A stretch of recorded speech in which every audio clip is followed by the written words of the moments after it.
Hi, Factors. So today we're going after a 2001 Chevy Suburban radiator. So I gotta take stuff out of the way.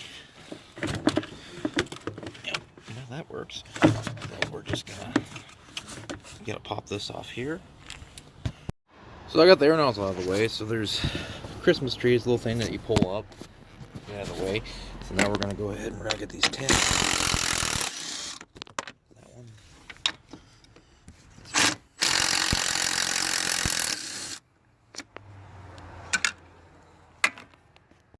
So my next step is that for this year radiator, there's choices, and you want to measure from here to over here, and this one is 34 3/4. I think that's what it is. Then your choice is 34 or 24. So after I got that, I'll pop this hose off and let it drain into my drain pan below. So our hose is out of the way, and you're able to push this back. You don't have to remove it all the way, so you don't have to remove your fan. So we're gonna go ahead and twist our petcock here and get it draining. It could be completely empty because it had a crack in the radiator and there's coolant everywhere, but we got stuff.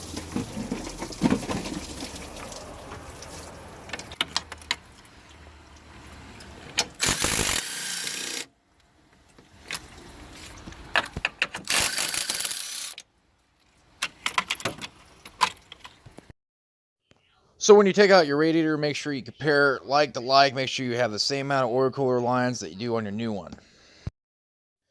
So the special little clips for your oil cooler lines, they go in here. You can use a special tool or you can use a pick to pop them out.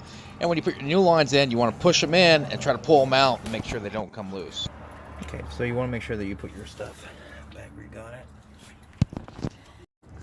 So this little cover here underneath the fan kind of slides into a little special holder. I think there's 2 downward triggers on the plastic cover itself that it slides down into. You'll know when it's in place.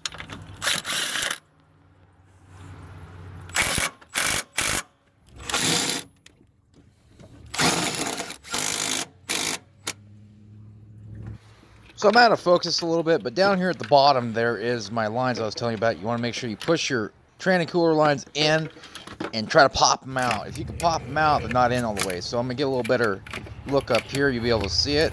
You should be able to see me pop it in. And this is one's a lot better shot. So here we go. It's just going to go in, push, work at it a little bit, and try to pull it back out, and it won't come out. So that's the way you should do it, because they will pop out under pressure. So I got my Christmas trees down there. Got this back in place. Got my hose clamp nice and tight. Just want to make sure you push on it, make sure they're extra tight, and make sure my petcock is tight from factory. Got this in there. Got to tighten my hose clamps up and stuff. But then we're gonna put some Dex Cool.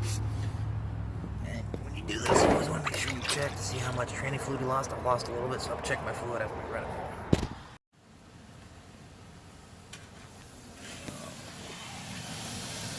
So I'm going to go ahead and check my tranny fluid now.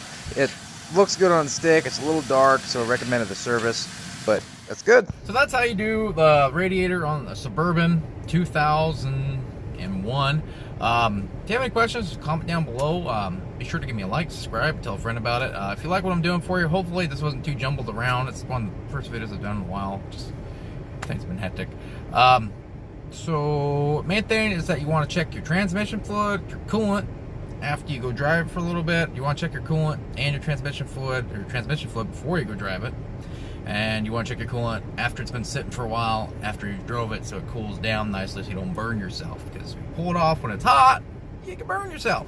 So you want to go ahead and make sure you do all that stuff when it's nice and cool for the engine coolant. So let me see if there's anything else. You want to make sure all your clamps are nice and tight. Maybe in like a couple days or something like that. When the engine's cold, go ahead and check all your clamps that you just did, the ones that you can get to, and just double check your clamps to make sure you don't have any leaks or anything like that, because sometimes when you have a clamp that's tight, they expand, they get loose or whatever, over pressure, you can develop a little bit of a leak. So hopefully this is helpful. Thanks for watching, really appreciate it, and have a good one.